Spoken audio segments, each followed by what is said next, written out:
క్రీస్తు వారి మహిమ సువార్త ద్వారా ప్రకాశింపకుండు నిమిత్తము అవిశ్వాసులైన వారి మనోనేత్రములకు గ్రుడ్డితనమును కలగజేస్తాడట. యేసు క్రీస్తు వారు ఆయన చేసే మేలులు, ఆయన చేస్తున్న రక్షణ కార్యములు ఇంకా ప్రజలు ఎందుకు చూడలేకపోతున్నారు?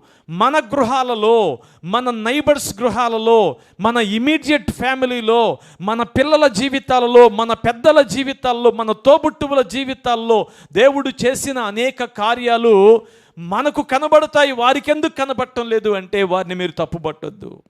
యేసు ప్రభువు చేసిన కార్యాలు భక్తిలోనికి రావడం ద్వారా, రక్షించబడటం ద్వారా, దేవుని ద్వారా మనం పొందుకున్న మేలులు ఎందుకని ఇంకా మన వారు చూడలేకపోతున్నారు అని మీకు ఎవరి మీదైనా ఆయాసం కలిగితే తొందరపడబోకండి. అది వారి తప్పు కాదు, వారి మనోనేత్రములకు అపవాది గ్రుడ్డితనము